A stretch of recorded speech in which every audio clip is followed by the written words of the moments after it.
Hey there. I'm here at the, I believe you pronounce it Alibates. Alibates? I think it's Alibates. Um, it's a flint quarry that was in pre-Columbian, pre-written history Native American Indians. It's a special type of flint that was quarried out of here. And there's a visitor center up there, and I think there's a walking tour that you can take as well, but I'm not sure if they're open on Sundays. And I'm not sure how much you can get to without them being open. So we're going to drive up there and we'll see.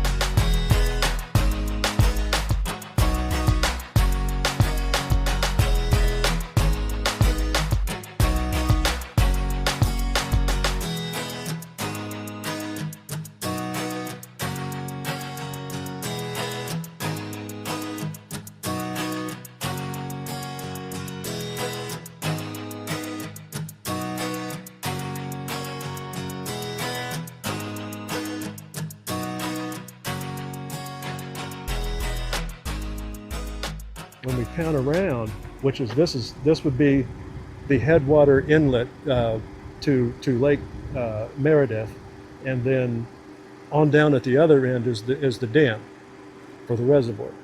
If we look upstream further this way, we're now looking into the areas which it was the actual quarries of the Native American Indians, the early Native American Indians. Back in that crevasse is where they were finding most of the stuff, and that's where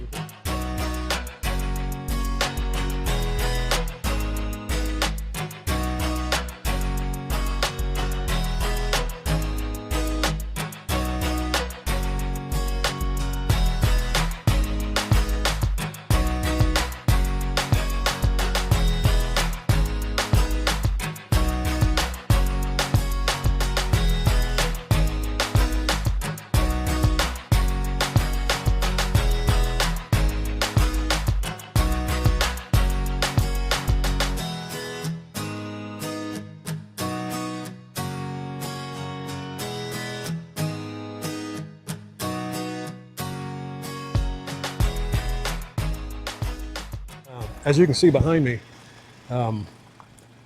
this is a huge rock canyon quarry, and it doesn't really do it justice on this camera either. Back in this way is where the visitor center is for the rock quarry, and you can go up into these hills up in here, and you can go on a hike through there, and they'll take you to the actual ancient quarries that were there.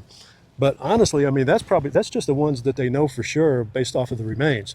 But just the size and the scope of all this is truly amazing. And I can't help but think that for thousands of years, with the way these rocks have been coming off of these hills, that people haven't been coming here and mining stuff forever. And it's not just on this side. Let's get a shot across the road here. This is a park drive. There's nobody coming right now. But we're basically in the middle of what would be the headwaters of the creek system that feeds Lake Meredith, the reservoir. And that is where all this comes from. Well, Lake Meredith has thousands of gallons, or millions of gallons of this valley underwater. The reservoir on it's starting to go down a little bit too, and we'll try to look at that on our way out of here so we can kind of see how much water loss has happened. But a lot of it's underwater. This upland here isn't underwater, and they can archaeologically find the remains of tool work that's been going on for a long time. Anyway, we're going to head on back down the hillside a little bit and go back down into that valley, the first valley I showed you.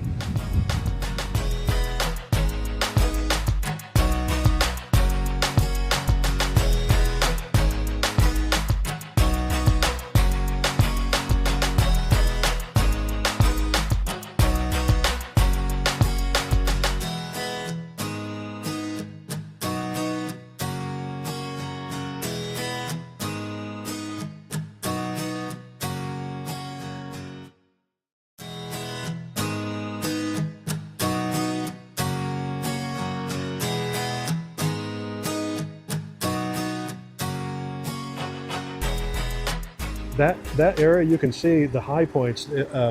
Those aren't really mountains. That's just the natural plateau of North Texas and Oklahoma.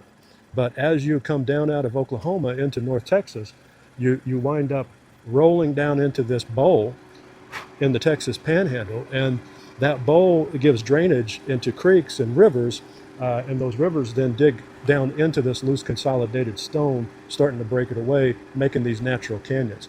This is probably the northern end of the Llano de Estacado, if you want to call it that, and Lake Meredith is a good example of an early upland headwater beginning of a canyon. Hopefully you can see up behind me here, there's layers of red stone that is lying underneath the whiter stone that's on top. The whiter stone should have a bunch of different layers of like limestone, sandstones, and things like this, but it's kind of a loose, consolidated, crumbling whatever in this part of the land. When you get down beyond that, you're down into this red rock layer, which was a deposit that was, 250 million years ago. So as this washed away into this lower valley, it exposed that red rock, which also exposed volcanic rock, which is the dolomite. And dolomite is where they were digging to make the flints. This area, with it being naturally exposed, was a perfect setup for that. We were just at the visitor center, and just for reference, the other video I shot where we got the good overview of the entire valley was right up on that peak right there. Believe it or not, I got that red car up there. Worried me. But we got it up there. There wasn't no turnaround either. That was the worst part. I had to back down. But I would go, that's a washout, so we can't go through there, so you have to go around the big road to get up there. But yeah, that's that. Now we'll see if we can see the upper end of Lake Meredith from the other side of this drive, and then we're going to go down and look at the reservoir and then call it a day.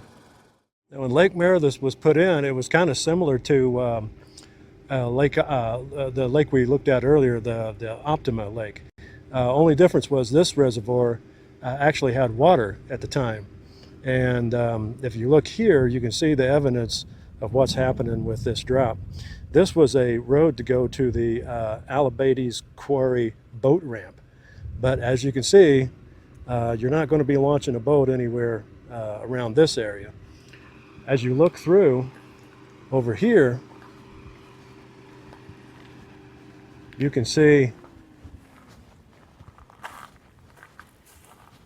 where the initial water level was, and then where the lower lake bottom was, which is now a river bottom. And that's where all the green is. And you also see a bunch of these trees are dead. You see like that one right there is covered with fire. This was an area that was on the edge of where the wildfires were at. And luckily, a lot of it was skipped over as far as the park. But you can look out there on that ridge and see a lot of brown grass and a lot of dead trees.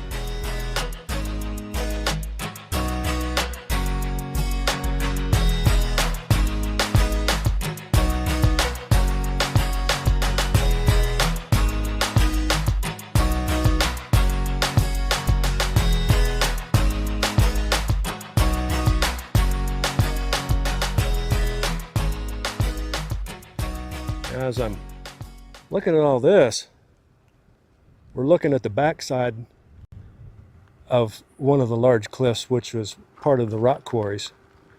And you can see how the rocks just kind of crumble away from the sides of these hills. I call them hills, but basically it's like the bottom end of a butte, or I don't know what you call it, maybe a mesa or something. But this is actually like the tip of a finger, and then in between it is the valleys, which is falling away quicker.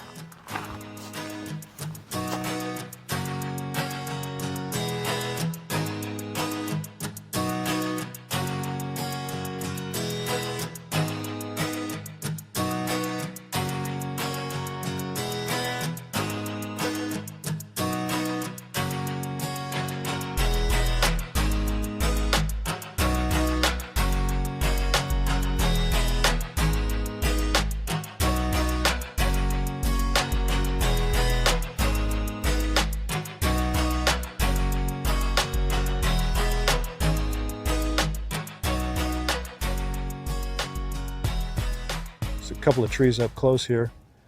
These were taken out by the fire. But you notice how the scrub brush comes right back, so the area is going to regrow.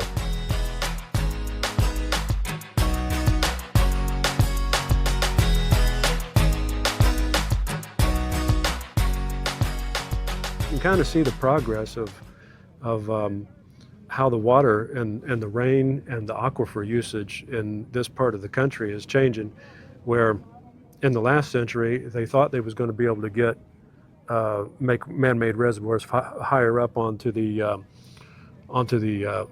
plains, onto the prairie lands up around Kansas and Oklahoma. But this is in Fritch, Texas.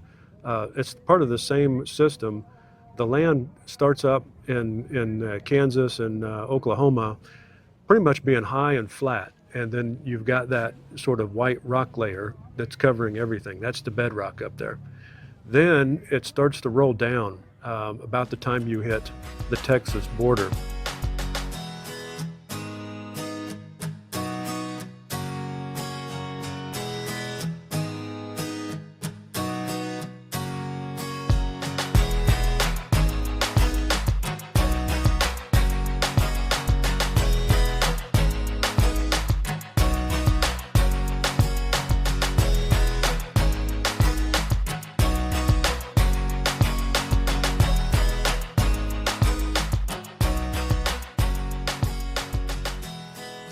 Just to follow up with the Lake Meredith story, even though it's starting to lower down as far as the reservoir goes, it's still a viable, usable recreation area and water system for the towns of this area. All the cities use this as a water source for their towns. If you look off in the distance, the levee there, you can see down at the probably lower third, lower quarter, there's kind of a flat area there. You can kind of see a line. And what that is that was the typical water level of what it usually was. And then every year it's just kind of slowly been going down since then. Likewise, over on the left-hand side there, you can see a piece of land to the left of where the rock levee's at, just the natural rock, the red rock. And you can see pretty much where there's a road coming down through there, and the road would have stopped in the water, but now it's stopping on dry land, and then there's this little bit of dry land that you can walk out on before you get down to the lake's edge. It's a beautiful lake. I certainly understand why everybody comes here. I don't think there's anything wrong with coming here, and it's probably going to keep on being a usable lake for a long time.